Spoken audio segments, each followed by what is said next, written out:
ప్రపంచ పారిశ్రామిక రంగ పోకడలు పారిశ్రామికవేత్తల ఆలోచనలు తెలుసుకోవడానికి దావోస్ సదస్సు నుంచి ఒక మంచి వేదిక అని సీఎం చంద్రబాబు అన్నారు. ఏపీని బ్రాండ్ చేయడానికి, కొత్త పాలసీలపై మార్కెట్లో అంచనా వేయడానికి ఈ పర్యటన ఎంతో దోహదం చేస్తుందని చెప్పారు. దావోస్ పర్యటనలో జరిపిన చర్చల్లో ఇప్పటికే 2.50 లక్షల కోట్ల పెట్టుబడులు గ్రాంట్ అయ్యాయని చంద్రబాబు వెల్లడించారు. మా కరెస్పాండెంట్ శ్రీహరి పూర్తి సమాచారం అందిస్తారు. శ్రీహరి, దావోస్ పర్యటన వివరాలేంటి? అసలు ఏ ఒప్పందాలు జరిగాయి? రైట్, ఏదైతే దావోస్ పర్యటన ఉందో గత 4 రోజుల నుంచి కూడా సీఎం చంద్రబాబు బృందం అయితే దావోస్లో పర్యటిస్తున్నారు. అయితే ఈ నేపథ్యంలోనే రాష్ట్రంలో పెద్ద ఎత్తున పెట్టుబడులు, అదేవిధంగా రాష్ట్రం మరింత అభివృద్ధి, మరింత పురోగతి సాధించే దిశగా అయితే ఒక ప్రణాళికతో కూటమి ప్రభుత్వం అయితే ముందుకు వెళ్తుంది. అయితే ఈ నేపథ్యంలోనే రాష్ట్రంలో పెట్టుబడులు పెద్ద ఎత్తున ప్రోత్సహించేందుకు దేశ విదేశాల్లో, అదేవిధంగా ఏదైతే ఉందో పలు వేదికల్లో అయితే రాష్ట్రంలో పెట్టుబడులు పెట్టేందుకు పారిశ్రామికవేత్తలకు ఇక్కడ రాష్ట్రంలో ఉన్న అవకాశాలు ఏవైతే ఉన్నాయో వీటన్నిటిని గురించి కూడా వివరిస్తూ ఎప్పటికప్పుడు వాటిపైన ఒక ప్రణాళికతో ముందుకు వెళ్తున్న పరిస్థితి అయితే కనపడతా ఉంది. అయితే సీఎం చంద్రబాబు దావోస్ పర్యటనలో ప్రధానంగా టాటా సంస్థలు ఏవైతే చైర్మన్ చంద్రశేఖర్ ఉన్నారో ఆయనతో కూడా ఈ రోజు అయితే సమావేశమయ్యారు. అయితే ప్రధానంగా ఇంధన వనరులు ఏవైతే ఉన్నాయో ఇంధనం, అదేవిధంగా గ్రీన్ హైడ్రోజన్ ఏవైతే ఉన్నాయో వీటన్నిటితో పాటు కోస్టల్ కారిడార్ ఏదైతే చెన్నై టు ఏదైతే విశాఖ ఉందో ఈ కోస్టల్ కారిడార్ని పెద్ద ఎత్తున అభివృద్ధి చేయాలి. వీటితో పాటు డ్రోన్ సిటీ ఏదైతే ఉందో డ్రోన్ సిటీని కూడా మరింత డెవలప్ చేసే దిశగా అయితే సీఎం చంద్రబాబు ప్రణాళికతో ముందుకు వెళ్తున్నారు. ఈ నేపథ్యంలోనే ఏదైతే కర్నూలు ఏదైతే ఉందో దాంట్లో డ్రోన్ సిటీని ఏర్పాటు చేయడానికి ఒక ప్రణాళికతో అయితే ముందుకు వెళ్తున్న పరిస్థితి కనబడతా ఉంది. అయితే ప్రధానంగా చూసుకున్నట్లయితే కొన్ని క్లస్టర్స్ ఏవైతే ఉన్నాయో అటు విశాఖ, ఇటు అమరావతి, అదేవిధంగా అటు చూసుకున్నట్లయితే తిరుపతి, ఈ 3 క్లస్టర్లుగా పెద్ద ఎత్తున విభజించి వాటిని అయితే పెద్ద ఎత్తున డెవలప్ చేసే దిశగా అయితే ఒక ప్రణాళికతో ముందుకు వెళ్తున్నారు.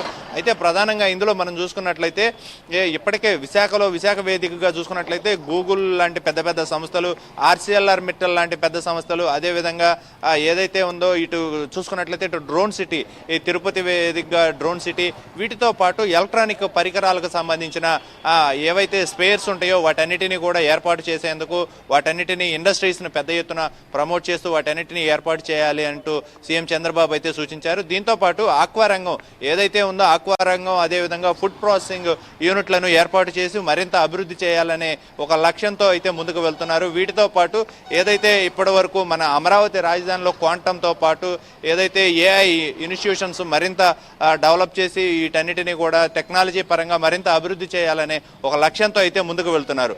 దీంతో పాటు అదేవిధంగా విద్యా వ్యవస్థలో ఒక ప్రణాళికతో ఒక సమూలమైన మార్పులను పెద్ద ఎత్తున ప్రోత్సహిస్తున్నారు మంత్రి నారా లోకేష్. ఈ నేపథ్యంలోనే పలు యూనివర్సిటీలు, పలు దేశాలకు సంబంధించిన ప్రతినిధులతో కూడా మాట్లాడుతూ అక్కడ ఉన్న అధ్యయనం ఏదైతే విద్యాపరంగా ఉన్న అధ్యయనాలన్నిటినీ కూడా ఒకసారి వెలిగి చూసి వాటన్నిటినీ కూడా ఏదైతే ఉందో వాటన్నిటినీ కూడా రాష్ట్రంలో మరింత ముందుకు తీసుకురావాలని చెప్పనైతే ఒక ప్రణాళికతో ముందుకు వెళ్తున్నారు. అయితే దీనికి సంబంధించి మరిన్ని అధ్యయనాలు చేయాలి అంటూ కూడా ఒక పక్క అటు ఉన్న ప్రొఫెసర్లకు, అదేవిధంగా ఇక్కడ ఉన్న యూనివర్సిటీ ఎవరైతే వైస్ ఛాన్సలర్స్ ఉన్నారో వీరందరికీ కూడా ఒక రకంగా సూచిస్తున్నారు.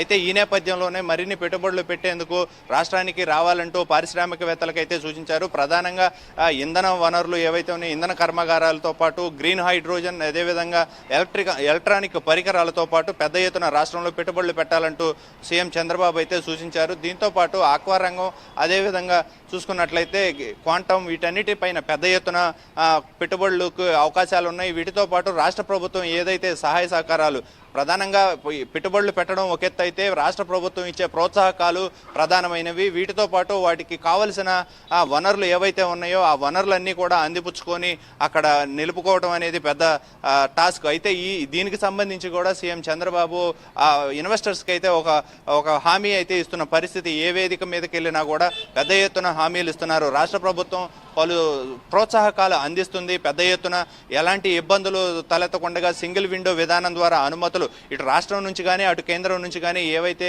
అనుమతులు రావాలో వాటన్నిటినీ కూడా సింగిల్ విండో విధానంలో ఇస్తాము అని చెప్పని కూడా సీఎం చంద్రబాబు వాటికి రాయితీలు ఇవ్వాల్సినవి కూడా పెద్ద ఎత్తున ఇస్తాము, స్థలం కేటాయించడం కానీ వాటన్నిటి అనుమతులు కానీ వీటన్నిటిపైన కూడా వారికైతే పెద్ద ఎత్తున హామీ ఇస్తున్నారు. ఈ నేపథ్యంలోనే రాష్ట్రంలో ఇప్పటికే చూసుకున్నట్లయితే 20.5 లక్షల కోట్ల రూపాయలు పెట్టుబడులు అయితే గ్రౌండ్ అయ్యాయని కూడా సీఎం చంద్రబాబు ఆ వేదిక మీద అయితే సూచించారు. అయితే ఈ నేపథ్యంలోనే ఆ ఏదైతే ఆర్ఎస్ఆర్ కంపెనీ ఏదైతే ఉందో దీంట్లో ఆ తరహాలో పెద్ద ఎత్తున పెట్టుబడులు రాష్ట్రంలోకి రాబోతున్నాయని చెప్పని కూడా సీఎం చంద్రబాబు అయితే ప్రస్తావించారు. Right Srihari, thank you for the updates.